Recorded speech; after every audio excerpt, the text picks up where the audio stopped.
Good morning, everybody. Carolyn is on a seminar.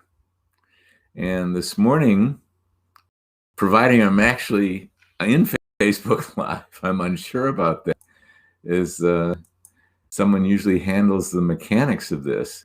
And what I would love, if someone is out there and you actually can see me, if you would put a little note in the chat that you see me.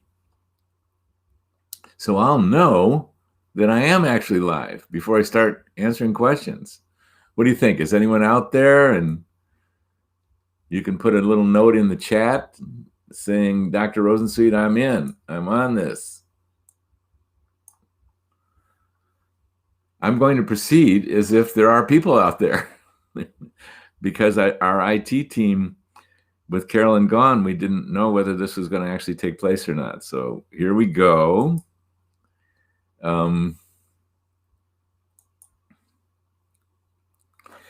Let's see. Something I want to talk about in general was what menopause is. And, you know, it's a funny thing. Oh, great. That's great. Hello, Elisa and Liza and Levon. Thank you. That's very good. Can you hear me? I can see that you're there. Can you actually hear me?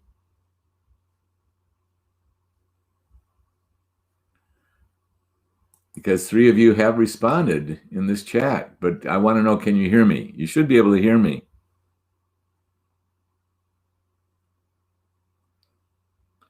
Great. I'm assuming because Crystal just came in. Good morning. And Carolyn is on holiday. So I want to wing this alone this morning. And, you know, this is a great day. Okay, great. This is a great day for you to ask me questions right there in the chat. But I want to talk a little bit about what menopause is, because I think there's some misconceptions.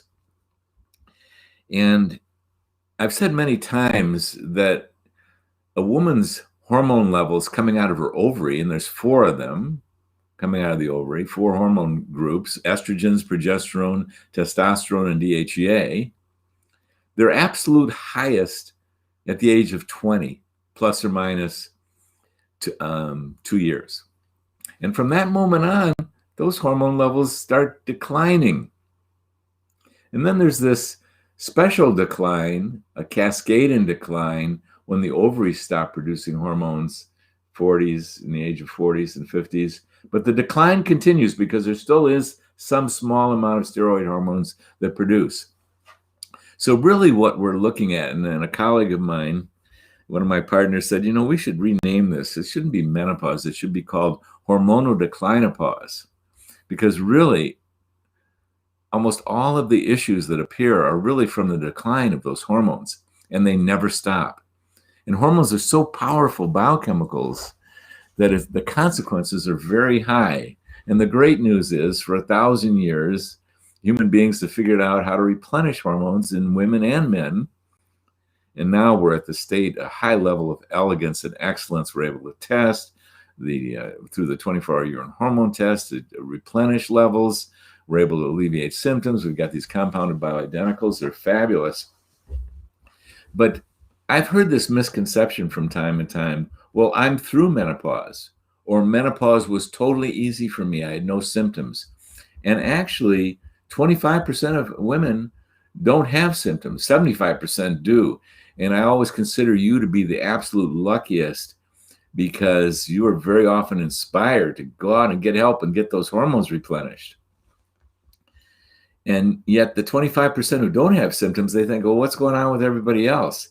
But 100% of women and 100% of men are getting the decline in hormones and all the consequences of that, because these hormones, you think of ovarian hormones as related to female functions, and of course they are. They're very related to menstruation and breast development and lactation and pregnancy, but they have hormone receptor sites everywhere. For example, there's a ton of estrogen and progesterone receptor sites in the brain. And as a consequence, so many women, as they enter menopause, they're starting to get cognitive issues. And in some women, those cognitive issues progress and can get so severe that a diagnosis of dementia occurs. And dementia in so many women and cognitive issues in so many women can be totally addressed by replenishing the hormones properly. So what I want to make the case for is in your 30s, those hormone levels are often declining to the point where there's noticeable on deep questioning issues that you're having. And I can't think of anything better than for a young woman in her 30s to start getting knowledgeable. So Carolyn has posted a free PDF copy of our book, Happy Healthy Hormones. And any of you in your 30s and 40s, download that book and read that book, because there's almost nothing that compares to support for your health than replenishing these hormones and replenishing them for your whole life. There's no such thing as going through menopause. It never stops. There are a certain number of women that they start getting symptoms of menopause and they never stop into their 80s and 90s. But that's unusual. Some women get some very significant symptoms as they go into menopause, as their period stops, or in the perimenopause. And then those symptoms start quieting down all on their own, even without hormonal treatment. These women believe that, oh, I've made it through menopause. Not true. The deal is for women and men, when our hormone levels start declining, they never stop declining. Your body may adjust and not have symptoms, but my God, to protect your bones, your vagina, your muscles, your brain, your arteries, the list goes on, your sleep, your mood, your libido, your vitality. The moral of the story is get on to what hormones are early on. Our book should help you with that enormously. Get on those hormones and stay on them for every day of your life, just like I'm on hormones. Absolutely, every day, actually twice a day these days. I would never even consider not taking these wonderful hormones. And a lot of women have been frightened into, well, I should take hormones for the shortest period of time, but possibly in the lowest doses. That was totally erroneous information. That big fright about risk of breast cancer, as many of you who watch this frequently, that was erroneous. The original Women's Health Initiative that came out in 2002 never did have an increased risk. Even in the published report, it says statistically insignificant with Prempro, horse urine-derived estrogens, and a progesterone molecule. But there wasn't an increased risk. And then 18 years later, that original study committee published a retraction of that in 2017 in the same journal. They said, well, after 18 years of follow-up, there was no increased risk of breast cancer, heart attack, and stroke. Because what I'm trying to address there is it is absolutely incorrect to take the lowest dose for the shortest period of time. You want to get the right dose for the longest period of time, which is called every day that I'm on earth. I will not fail to be taking these hormones. And I suggest the same for women. And you want to get the right dose. And we know what those numbers are. We want enough to protect the vagina, the bones, the brain, the arteries, and women differ individually, so we're very careful to individualize the balance and the dosages. And yeah, you've heard me talk about many different aspects, but I wanted to say that menopause is sort of a misnomer. It's like it's hormonal declinopause. Starts when you're 22, gets clinically significant for many women in their 30s. They get into hormonal balances that could really make a difference. Into their 40s, oh my God, and into their 50s, we got major decline going on. And when that period stops, well, yes, that is a landmark event. And when you haven't had a period for a year, we gynecologists properly, officially call that menopause. That means it's a new phase. But I'd like it to wean us from that and know that it's important to go on those hormones, stay on them for your whole life, get them right. And once again, here's your job. Link up with, find, go shopping for someone who really knows what they're doing. We in the menopause method, we really know what they're doing. And so we're one source that you can link up with. But find someone who knows what they're doing Yes, learn. Yes, you become an active part, certainly in the menopause method, of your dose determining process. Absolutely. It's a real partnership there.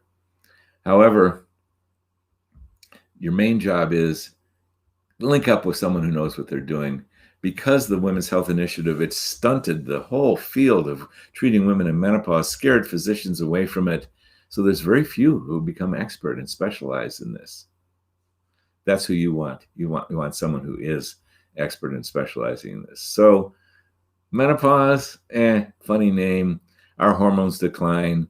Once they start declining, the earlier we get into it and we start replenishing them, like a woman in her 30s replenishing progesterone for so many women will make such a difference.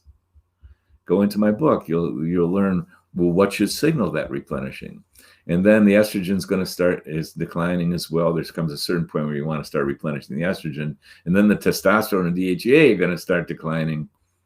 And you want to replenish those as much as you want to replenish any hormone in your whole body. So there's some ideas about that misnomer called menopause. And now, hello there, Julie. You're calling from the UK. I'm going to start answering questions that have shown up today. Why is testosterone so hard to get right in women? This is coming from Stacy. Well, I challenge that. I don't find testosterone getting right in women hard at all. It's no more difficult than any other hormone. You just have to be working with someone who knows what you're doing and do the same thing. There's symptoms and signs of androgen deficiency. The queen of the androgens is testosterone. We start low. We use the right formulation. I mean, I'm a big fan of dispensing these in organic oils. You start with a low amount and you gradually increase to alleviate the symptoms of testosterone insufficiency. Like, there are many of them. One of them is subtle. I've heard this from women in their 30s and 40s that, geez, I used to be so decisive. It was so easy for me to go through the day. I had to make 50 decisions a day. And now I'm getting indecisive and my motivation's dropped. I used to love to go to the gym, and I still love to go to the gym. It's still extremely important for all of us, some form of exercise, vigorous like that. But now I have to lift myself up by my bootstraps to get myself there. And then the sarcopenia, the loss of the muscles. Some women start noticing that they've got flab developing in this triceps area, even though they work out. And some women start noticing it's a little more challenging to get up when they're sitting down on the floor with their children or their grandchildren or for any reason whatsoever. Well, what we do, and libido, the fall in libido and the fall of drive and the fall of the decisiveness. Well, we start with low dosages and we gradually increase until we alleviate symptoms of testosterone insufficiency. And then we test you by the 24-hour urine hormone test. And we know what that right zone is on the 24-hour urine hormone test. I find testosterone as easy to replenish properly as I do any hormone in the body. So something's missing there that when you think it's very hard. So, yeah. And then Jimenez is saying that your doctor was still scared. I'm thinking you're thinking that your doctor is still scared about prescribing hormones. Yeah. Who understands the craziness of scaring physicians and scaring women that hormones are dangerous? And, you know, the press got a hold of that, and I don't even understand how wild adverse things happen in human life. And this is one of them. This is a big one because 18 million women were on hormones. 40% of the women in menopause in America, 18 million, were on hormones and receiving the great advantages of them prior to that Women's Health Initiative. Then it dropped down to the low millions. Now it's recovered to about 6 million. And the cost to society and the cost to individual lives of not having women being empowered. Well, in the menopause method, we have a core value. Our main mission is to help restore the feminine energy and the feminine decision-making to the planet Earth because we need it. And you all know that. This planet desperately needs more feminine energy and more feminine decision makers everywhere, at every level. So let's get us all back online. That was just a crazy thing that happened. And, you know, even though the data has been published, and over my shoulder here, there's a book called Estrogen Matters that you could get for your doctor and say, doctor, please read this, because there's the science. And the correct science is this: women who are treated with hormones are at less risk for breast cancer, heart attack, and stroke than women who go untreated with no hormones. That's the science. It's always been that way. It was that way in 2002. Now, we're all at risk for illnesses. There's thousands of diagnoses any one of us could turn up with at any time. And as a man, I'm at special risk for prostate cancer, and there's reasons for that. And as a woman, there's special risk for breast cancer and uterine cancer, and there are reasons for that. However, the science is that women who are treated with hormones are at less risk for breast cancer, heart attack, and stroke than women who go untreated. And this book is by Dr. Avram Blooming and Carol Tavris, Estrogen Matters. Sometimes it doesn't work to try and address the big fright that happened in your own physician. Sometimes you celebrate all the goodness that you can receive from your own physician and nurse practitioner, and yet go to other specialists who specialize in treating women in menopause. And so you don't have to convince us. We're convinced. And that's your job. Once again, I keep repeating that. Your job is to find someone who is hormone friendly and knows what they're doing. And if you want to know what it is to know what's going on, read that book, Happy Healthy Hormones. Download it, the free PDF copy from the ins and outs in menopause. So, and there's people out there working on it. I'm working on it, trying to antidote that incorrect scientific information in the world of physicians. Dr. Blooming and Dr. Tavris are out there pounding the pavement. There's people are starting to get it. I had a consultation with a pharmacist this morning, and she did know that there was no increased risk from taking hormones. In fact, there was reduced risk. So the information is getting out there. Radio California, Yolanda. Didn't know there was such a thing. Stacy, my father-in-law had prostate cancer. Is it safe for my husband to use testosterone? I am not an expert in treating men. And yet I have had an interest, and as I am a man, I had special interest around prostate. And there's a book by Abraham Morgan Taylor, Morgantaler. He is a medical doctor. He's one of the world's experts on hormones and prostate. And I recommend that you get that book. And the essence of that book is just like it's the same thing for women. We're all at risk for all kinds of illnesses, all kinds of diagnoses, and even cancer in men. And we are at special risk for prostate cancer. However, low testosterone is the problem as far as hormones relate to cancer. Cancer, my God, what does it take for an illness like that to develop that has such profound implications? Sometimes it can take our lives away. It takes a lot of things to develop cancer. Hormones are not the cause. Low hormones represent a vulnerability. And that's what Dr. Morgan Taylor lectures, and I attended a full day seminar with him. And he's saying it is not testosterone that is causing prostate cancer. There's a lot of reasons why men can get prostate cancer. And there is an issue around prostate, and this is where my expertise is not there. So I'm not going to say whether men who have prostate cancer already, whether it's okay to give them testosterone. I can speak more to the issue with women. But yeah, Abraham Morgan Taylor, Morgantaler. Look up that book. And the bottom line is hormones don't cause cancer. They don't. Sometimes insufficient hormones make a man especially vulnerable for prostate cancer. There are things that cause cancer. There's a lot of them. So that's to answer that, Stacy. And here's a question from Rhonda.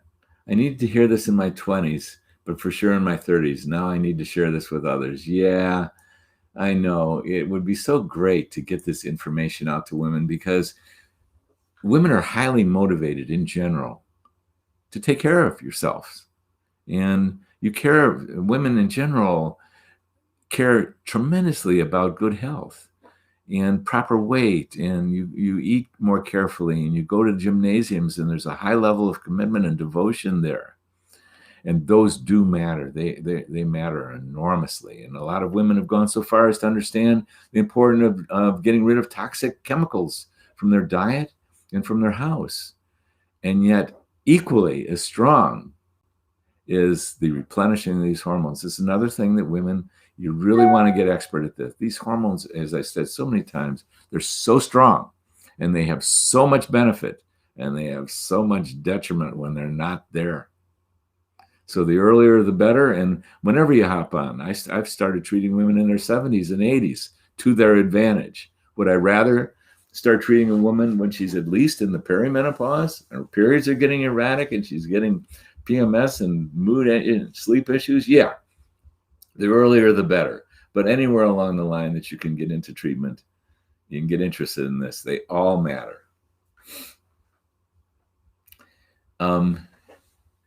Here's Elsa. Well, here's Jimenez. I just got Prempro, but I had to pay for it because my doctor's office doesn't know how to do the paperwork for my insurance. Well, if you have to pay for hormones, I would highly recommend that you get the bioidenticals, compounded bioidenticals, and you find a provider who knows how to prescribe them. And you can contact us at the Menopause Method. I don't know what state you're in, but right now I think there's 14 states that we're training experts in, and they're already there seeing patients. Now, if Prempro was the only choice on the planet Earth, I'd say bravo. But the science and the excellence and the elegance of treating women and hormones have progressed enormously since Prempro came out in the 1950s. I loved my 1955 Chevy, but this is not a car that I would buy. And they would break down at the 70, 80,000 mile mark, these beautiful, lovely automobiles. I'd rather take advantage of some of the great advances that have taken place in the production of automobiles that now can last a couple 100,000 miles, for example. So at any rate, so much for the analogy. The best thing I can imagine, since you're paying out of pocket anyway, is find someone who's expert in treating women with compounded bioidentical hormones. And you can learn what expertise is in our book, Happy, Healthy Hormones. Now, there are many doctors' offices who do know how to charge insurance and do know even other ways to treat women in menopause that insurance will pay for. I'm not an advocate of patches and gels and oral progesterone as the first go-to. But listen, insurance companies will pay for that. And you have to, this is the deal. It's still primitive times in 2021. And we have to go out shopping. Those who are really good at treating women in menopause or excellent at treating menopause, they're not that common, but they're there. So go out shopping and find someone, if you need to, that is a doctor's office that does know how to prescribe hormones, does know how to bill insurance. So you're just upgrading. You've got a good start. You're starting on Prempro. It's a decent start. And now you want to find a doctor who can actually do the paperwork for insurance. There's thousands and thousands and thousands of doctors. And then even I have the hormones paid for. And then if you can pay out of pocket, I would definitely find someone who could do compounded bioidentical hormones and contact us. Depends what state you're in. My goodness, South Africa. In South Africa, there are very few experts in menopause, and not to mention on bioidentical hormones. If you manage to get help, it is out of reach in the terms of affordability. Yeah, affordability. We're working on it, but we're not there yet. we're wanting to establish a scholarship fund, and we've set up several of the mechanics, and we've put out some requests. But there you are in South Africa. Very few experts. And this is the job everywhere on the planet, is you just got to, number one, understand some things yourself about menopause, what you're looking for. And again, another plug for the book. It's free. We don't get anything out of that. Happy, Healthy Hormones. Download it and you'll get an idea of what you're looking for. And then it's the same in the States and probably everywhere, is that women, when you really want excellent treatment, you have to go out shopping. You have to do the research. And if there is a doctor in South Africa that is interested in this, they can take our training program. They can get excellent at it. And we love to work with people off country, outside the United States. So yes, it's unfortunate that this is not universal. Almost anywhere on the planet, if someone has diabetes, there is decent help to address that. And people and physicians all over the planet know how to lower blood glucoses when it's really important to do so, even with medications. They know about diet. They know about exercise. Everywhere you go. However, not true about menopause. However, they're out there.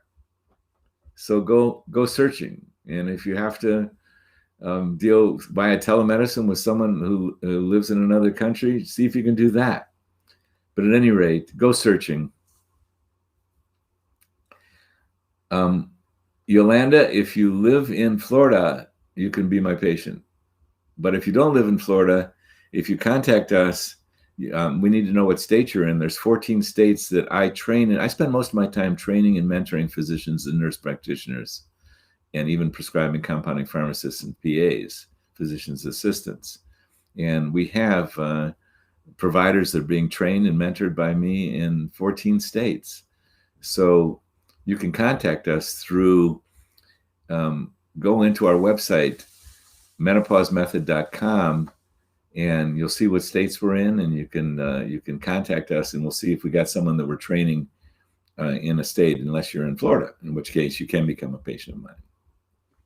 Liza, can hormone imbalance cause pulsatile tinnitus? And this is ringing in the ears. It can be very disturbing. And it's not a common symptom of hormone imbalance or insufficiency. And yet it's very interesting. There are so many symptoms in a perimenopausal woman. Like, I'd ask you about that tinnitus. Did it just occur recently, or when you were in the perimenopause or menopause? If it is, and this is what we train physicians and nurse practitioners, that women can enter menopause or the perimenopause with a whole lot of symptoms. Some of them that sound really just, how could they possibly be related to menopause? But what we teach and what we mentor is, when a woman is in the perimenopause or menopause and she comes in with a long list of symptoms, treat the menopause first and see how many symptoms remain. It's rather remarkable how many things disappear. Now, am I familiar with pulsatile tinnitus being a common issue with perimenopause and menopause? No. But again, keep following the bouncing ball. Perhaps you might start with menopause, or perhaps you might see an ear, nose, and throat specialist, who tend to be more of the experts in ringing in the ears. And I know how disturbing that can be. So, yeah. But what we teach is treat the menopause first, see what remains, especially if the symptoms came on during menopause or perimenopause. So, what vitamins and supplements, this is coming in from Crystal, support balanced hormones after surgical menopause? Surgical menopause, that means the ovaries are removed. Here's what matters, and maybe you're already taking care of this, is the hormone replenishing. Absolutely. Our favorite thing is to consult with a woman just prior to the surgical menopause, and she goes into that hospital with her bottles. And when she wakes up, she starts these hormones right then and there. That's the optimal situation. Or as soon after surgery as you possibly can, even if it's a year after surgery. Who cares? You start the hormones when you can. That's what really matters. And as far as vitamins and minerals, although being a holistic doctor for 50 years, I'm very, very familiar with vitamins and minerals. But are there any specific ones? Well, a general vitamin program begins with what you're eating, organic. That's the best source of vitamins and minerals, is an organic. All food on the planet was organic up until about 100 years ago. There was no such thing as non-organic food on the planet Earth up until science started messing with crops and agribusiness and stuff. And now it really matters. So the basic nutrients come in best through the healthy foods. And then a good multiply. And well, here's the other thing in supplements. You want to link up with the best supplement manufacturers. And who knows who they are? Because in the world of supplements, there's hundreds of companies, and some of them are putting out garbage that's cheap, and some of them are putting out really excellent, state-of-the-art. They take so much care at every step of the process, and then there's everything in between. Who knows those companies? Many of them, they're not available to the general public. They cost a little more, and so they really rely upon any healthcare professionals, such as nutritionists, holistic medical doctors, health coaches, chiropractors, naturopaths, those who take an interest in nutrition. They're the ones who are stocking these in their offices very often. And they know, they've done the research, so many of us, on who's the best companies. And that's really what you need. You need the quality, because you can be taking calcium and it can be coming from limestone, and you can have one heck of a time. You think you're taking calcium, but you're swallowing it, but it doesn't mean it's making it into your body, or magnesium. So you really want to know something. You really want to be working with someone who really knows what they're doing.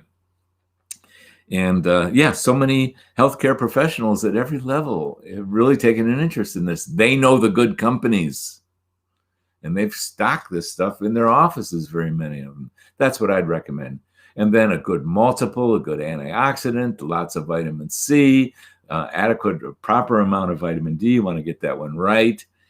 Coenzyme Q10, the list is long, and you can customize it. But you said, is there anything specific for menopause? Well, there's people who claim there's things specific for menopause, such as I3C or DIM. And in some instances, it can be helpful in the proper metabolizing of hormones. But there isn't a lot of supplements that I would hold as the first line approach to treating women in menopause. So dietary basics, good supplements, broad-based, but get those hormones right. That's your job, is getting those hormones right. And here is a question from Levon. Is a low-dose transdermal estradiol patch as effective as a higher dose transdermal cream? Let me start there. Here's what we want to deal with hormones. Right dose. So the key operating word there in the beginning of this question is estradiol. Well, estradiol is one of the most potent and prominent of the hormones produced by a woman's ovary. And when you lose those ovaries, their production, you want to replenish estradiol. Absolutely. And then the question is, as far as estrogens go, is estradiol the only estrogen you want to replenish? Not in my world. We prescribe bias. We prescribe a combination of estradiol with estriol. We put in 4 times as much estriol than we do estradiol to start women off. Now, if the only thing that was available was the estradiol patch, bravo, do it. But really what we're talking about, and creams have solvents in them. If the only thing that was available was creams or gels, okay, bravo, use them for your whole life. But I'm much more a proponent of bioidentical bias. We're talking estrogen only in organic oil base, which is a suspension, so you have to shake the bottle. That's the most elegant. And next in line, if you're going to go to the pharmaceutical manufacturers, not my favorite. I always like compounded bioidentical hormones individualized to your body. And starting as far as we're talking estrogens, again, I'm saying biased. But the patch and the creams would probably be the next echelon. And it's not lower dose, higher dose. When you're dealing with the patch, the language is very different. You've got these 50 microgram patches or 0.50 or 0.75, etc. That's a whole different language than the dosages that are in the cream. So it'll look like you're using much less in the patch, but you're not, because the patch is talking about dose delivered to the inside of the body. God knows how they determine that. I've tried to figure that out at various times, and I've stopped because it's not my favorite way to do it. Whereas the creams and the gels, they're really dosing according to how much is being applied to the skin, not how much shows up in the body. So you cannot compare patch numbers, the dosage numbers, to cream and gel numbers. It won't work. So there is no such thing as a lower dose patch.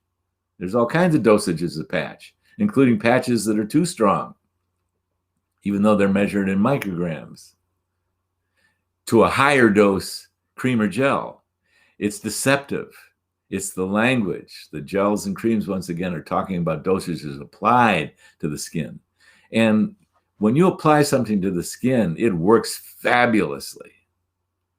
But only a certain percentage actually makes it into the bloodstream. So it looks like you're applying a higher dose.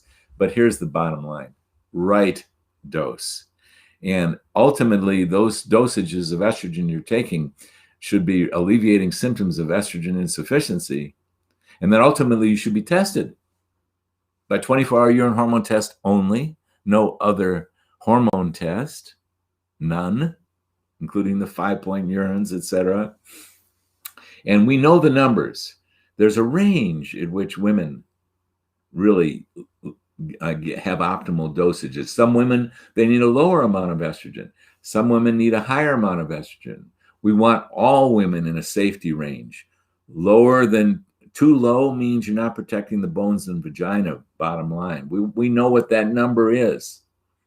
But when we go test a woman, we want her to be within that range and not be lower than that range. Otherwise, she's not going to protect her bones and her vagina. And if she's not doing that, she's certainly not protecting her arteries, her brain, and all the other functions that matter so much.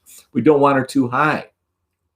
A woman who goes too high puts her breast glandular cells at risk for proliferation. We don't need breast glandular cell proliferation in a menopausal woman. We need it in young women who are preparing for lactation and possible impregnation, but not in menopausal women. There are exceptions. They're very rare. But sometimes we need higher dose estrogens to protect the brain or to ameliorate or reverse cognitive issues, cognitive decline, even dementia. But there's a range. And ultimately, when a woman's got a bunch of symptoms of menopause and we start her on estrogen and she's having hot flashes in the middle of the night and the hot flashes go away and she reports back at a month or so and says, "Oh my God, I'm myself again," we test her. 100% of those women, we test her at that point. And what did we learn? I did a study on this with 52 patients of mine. They had come to me and they said, "Gosh, I'm myself again. I feel good." 50% of these women, even though they felt good and they alleviated their symptoms, were not on estrogen doses sufficient to protect their bones and their vagina. 50%. And 25% were on dosages too robust that put them at risk for breast glandular cell proliferation. That means only 25% of the women who said, "I feel good," we're actually in a zone that we consider to be excellent for the long haul, 10, 20, 30, 40 years of treatment. So there's some information about estrogen. Bottom line is biased, get the dosage right, alleviate symptoms, and eventually get the 24-hour urine hormone test. And then if not, compounded bioidentical hormones, which are so much, by far, my favorite for so many reasons. Then if you're doing estradiol patch or estradiol cream, still, you want to titrate and alleviate your symptoms. And then hopefully you'd find someone who's doing 24-hour urine hormone testing to make sure that you're in the safe and excellent ranges. But if they're doing patches and creams, it's very unlikely that they even know about the 24-hour urine hormone test. And they're following what the American College of Gynecologists and the North American Menopause Society suggests, that you don't need to test women because blood tests don't work and salivary tests don't work, and they know that. And they're correct about that, but they don't know about the 24-hour urine hormone test. They say just alleviate symptoms, and that's all you need to do with menopause. Not so. But, you know, if estradiol patch or transdermal estradiol creams were the only thing that were available, hey, bravo. Fantastic. So it's an intricate field. There's a lot of moving parts. There's a lot of possibilities. And, you know, how good do you want to get it? Well, if you want to get it super good, you do compounded bioidentical hormones from someone who really knows what they're doing, is giving you bias as far as estrogen goes, and is doing 24-hour urine hormone tests. And then there's more to your question. Because of the fact that you get a slow, steady dose throughout the day, I'm having trouble acclimating to progesterone and had to decrease it. And doctor lowered my estradiol cream to keep a good ratio. I'm not as much of a fan of, quote, estrogen to progesterone ratios. Women vary so much as individuals. Some women, they're really used to a lot of progesterone in relationship to estrogen. You can even see that in body types. When you run across a long woman, a young woman who's tall and thin and small-breasted, progesterone has been a real emphasis in her ovarian output. When you run into a woman who's short, large-breasted, and very curvy, estrogen has been a real robust determinant. Now, both of those women have had estrogen, progesterone, testosterone, and DHEA, but those individual balances differed so much. So I've heard people say, well, there's a special progesterone to estrogen ratio that they like, but I always individualize it, and I individualize it as independent variables. That means we help a woman find her optimal dose of her estrogens, biased. We have a woman simultaneously optimize the dosage of progesterone as an independent variable. We also do that with testosterone and DHEA, and a lot of times thyroid as well. So estradiol cream, again, estradiol is not the optimal way to deliver, but you know, it's good stuff, and maybe you're getting it in to where things are working. I can see you're having challenges from your question. Please read my book. Have your doctor read my book. It might help some fine-tuning there, because so many women go into menopause, they link up with the hormones, and what do they discover? Oh, it's a little challenging to get these dosages right.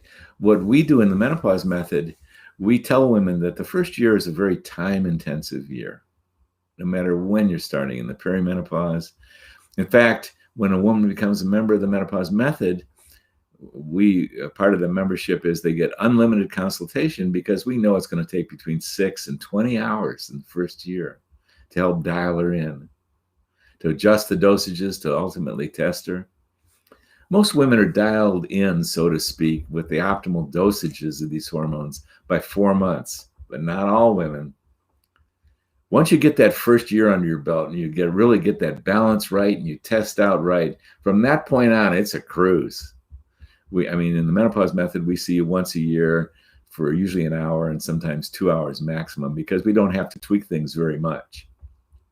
It's that first year of dialing things in, and it sounds like you're going through a process called dialing in the right dosages and getting the balance right and the dosages right. And, you know, you'd hope that you could just go to a doctor and get your dose and here, take 2 of these and I'll see you in a year. And it doesn't work that way. Hormones are so powerful, and individuals differ so much as to how much you need, what your balance is, how much you absorb, how sensitive you are to anything that we give you, that there's a lot of moving parts there. No problem for someone who's doing this as a livelihood. that's chosen to specialize in menopause, hey, it's fun. I mean, I get entertained, and it seems like once a week, either in my teaching and mentoring of physicians or in my dealing directly with patients, I get something I haven't seen, even though I've been specializing this for 25 years. There's a lot of individual variation, but it's fun to me. So you're in the process of trying to get this right. Don't be surprised if there's a lot of adjusting that needs to be done. Go on the journey with your doctor to do the adjusting that's being called for. What I can say to you is that when you're willing to go through the rigor of that process, the chances of you landing into something that you finally go, wow, that was challenging, but my God, I've nailed it now. Then you get to go for your whole lifetime with very little adjustments once you get it nailed in. So, Stacy, I have read your book. I've learned so much. Thank you. You're welcome. A lot has gone into that book. I'll tell you, thousands of hours. It's 5th edition, no less. High cholesterol, could that be increased due to declining hormones? This is from Melanie. You betcha it can.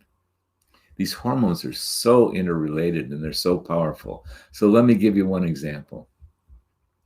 Cholesterol management, outside of a genetic influence, is primarily managed by a similar mechanism, the same mechanism that manages blood glucose.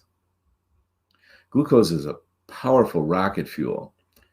And because of it, your body has some tools to make sure that you stay in safe ranges, because your body does not want that glucose to drop too low. No way.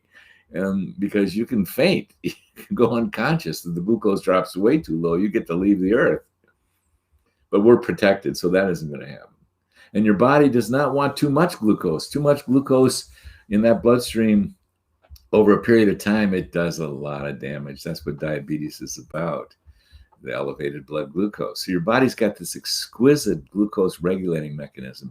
And by the way, I address this in the final chapter in the book that's on weight. Download the book, Happy Healthy Hormones, and you're going to see a lot of detail here. So your body has this exquisite and powerful regulating mechanism that if you eat a meal and there's a lot of carbohydrates in that meal, that blood glucose is going to shoot up. Well, your body immediately knows what to do that. It wants to get that glucose that's in the blood. It wants to get it into the cells where it can be metabolized and converted to energy or stored as fat. And the tool it uses is this powerful hormone called insulin.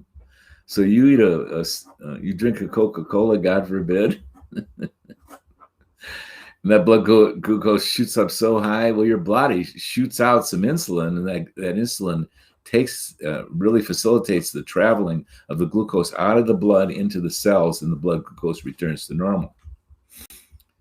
However, if you eat simple carbohydrates, evolutionarily, when the blood glucose goes really high, your body thinks, oh, must have had a big meal, because there wasn't any simple carbohydrates back in the day when we were roaming the tundra. So, but if you eat a soft drink that's got a lot of sugar in it, your body thinks you had a big meal, so it shoots out a lot of insulin thinking it was a big meal, but it shoots out a little bit too much insulin. And so the glucose starts to drop. So as a protective mechanism, you've got hormones that restore the glucose to normal called adrenaline and cortisol. They're at the vanguard of they're going to raise that blood glucose so quickly. So that mechanism prevents too little glucose, too much glucose. Too much is prevented by insulin. Too little is recovered by adrenaline and glucagon and also cortisol. Well, let's talk about the biology of the stress response. I know I'm getting us down into the weeds here. I mean, the human body is just astounding with the complexity of it. It's want to believe in the creator, study biology and the human body. So there's this thing called stress. Probably no one in the audience has experienced stress, so I'll tell you about what it is. Just kidding. And it's not so much the stress. The stress of life is very important to us. It is one of the principal mechanisms on which we have a chance to grow and become more. Well, there's a biology of the stress response. I mean, back in the day, you could be walking down the tundra and a saber-toothed tiger could leap out and chase after you. Or you'd have to stand and take a stand. And my God, we got biology that really helps us run or fight that saber-toothed tiger. And it's called the biology of the stress response. And every powerful hormone in the body is used. I mean, most people think of, when they think of the fight or flight, they think of adrenaline and cortisol. That's true. But what people don't realize is estrogen contributes to the biology of stress. It's a wonderful energizing hormone. Testosterone, fantastic. Thyroid, fantastic. I promise there's a moral to this story. I'm getting there. So ordinarily, when people recruit the biology of their stress response, they got a lot of different hormones to do it with. But when the estrogens and the testosterone and the progesterone and the DHEA start declining in perimenopause and start disappearing, when you get the stress response, you get, what do you got left? You got adrenaline and cortisol. Oh, these are problematic. These raise blood glucose, and they no longer metabolize the fats properly either. And so as young women, as women lose their estrogen, their testosterone, and they do the stress response, they no longer have the full complement of hormones, and they're emphasizing adrenaline and cortisol, because the adrenals still keep putting those out.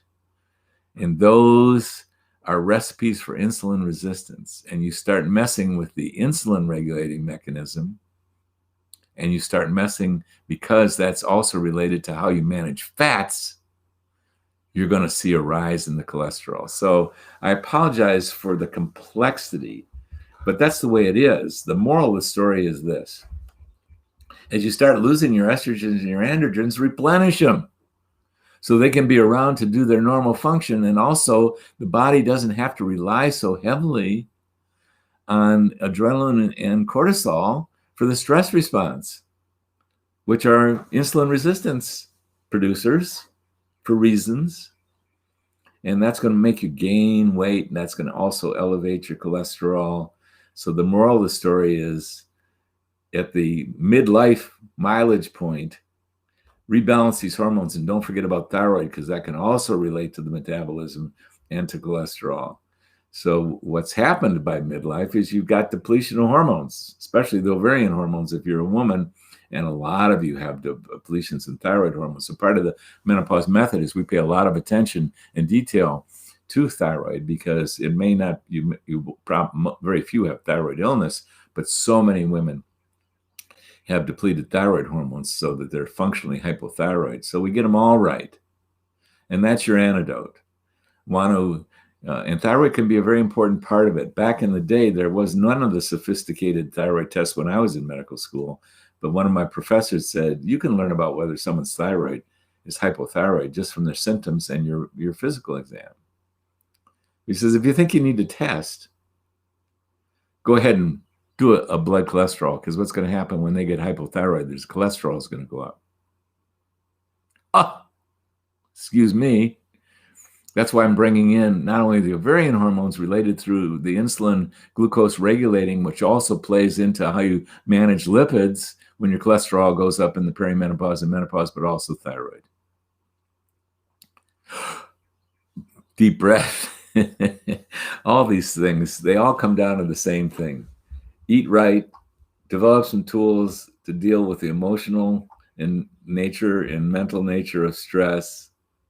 Get these hormones replenished. Because I don't want to make it too complex. Your main job is going to be same thing. Go out and find someone who really understands this whole thing, and let them, and team with them to help you get it right. That includes the ovarian hormones and the thyroid. And exercise properly, and eat right, and create a life that gives you the best medicine of all, that's got a lot of love in it. And if you're having challenges with that, take on the project called, okay, what's love about? How do I get love right? How do I get love of life right? Love of everybody right? So, okay, I won't go into that department.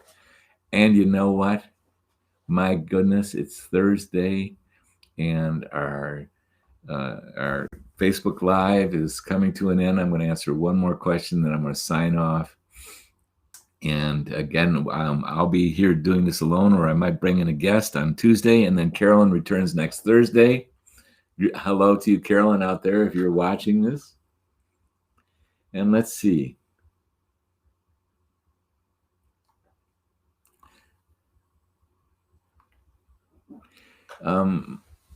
Doctor, my gynecologist won't even discuss hormones with me. He prescribed KY jelly for comfortable intercourse. So upsetting. Yes, it is upsetting.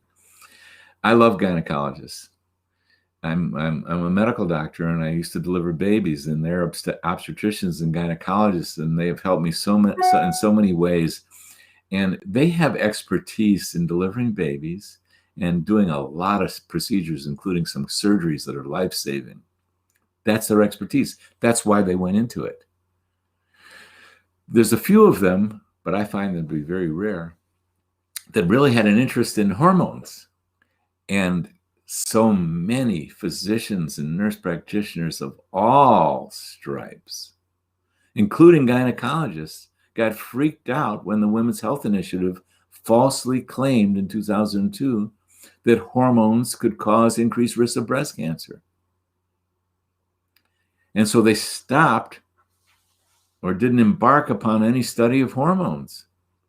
And they weren't necessarily aware when the original Women's Health Initiative Study Committee retracted their findings and in 2017 wrote a paper that they published in JAMA, the journal of the original article, that said after 18 years of follow-up, there was no increased risk of breast cancer, heart attack, and stroke. How many gynecologists have heard this? Very few. I don't know what the press got a hold of the initial 2002 Women's Health Initiative, but they did not get a hold of that retraction. There are people out there beating the bushes, doctors. Dr. Auburn Blooming is one of them, and Dr. Carol Tavris, but it's still very unusual for your gynecologist. So your gynecologist is concerned about you. They're usually working with that old information. KY jelly? Yeah, I know what that is. But if you want to use lubricant, and many women can benefit by lubricant, I recommend organic coconut oil. You can get it everywhere. It's healthy. Now, that vagina is needing lubrication because of your hormone loss. So your job is the same as everyone else. Let's appreciate and go to gynecologists for their excellence when we need them. I'm referring a woman to a gynecologist frequently to get a transvaginal ultrasound, for example, or to get a pelvic exam if something's not quite copacetic. However, your job, the same, Connie, is all of our job is to go out and do the shopping, do the research, find someone in your state. Because now with telemedicine, all you need is someone who's licensed in your state who's also expert in hormones. The menopause method, we only work by telemedicine. You still need your own local physician or a gynecologist to do annual exams. But menopause can be handled beautifully by telemedicine. So your job is to find someone in your state, a physician or nurse practitioner. And I recommend that you connect up with the menopause method, who has taken on the expertise of helping women with hormones, because that's what your vagina needs. And not only your vagina, your bones, your brain, your arteries. So it's, once again, find the expert. It's the same job for all women in menopause and perimenopause. Find someone who knows what they're doing with hormones. That's your job. And it's still primitive times, and there's not very many people who really know what they're doing there. But go out shopping. You'll find them sooner or later. I can't tell you how many women that we meet up with over the course of my career that they've been to 5, 10 doctors over the course of several years and still didn't get it right. And then homecoming, they made it. They made it to the menopause method. 99% of the women who do will get you there. So at any rate, my time is now about to move into my next opportunity today. So it's a honor and pleasure to be with you. And yes, we'll be live again next Tuesday. And then Carolyn will be back asking me questions next Thursday. So best wishes to all of you.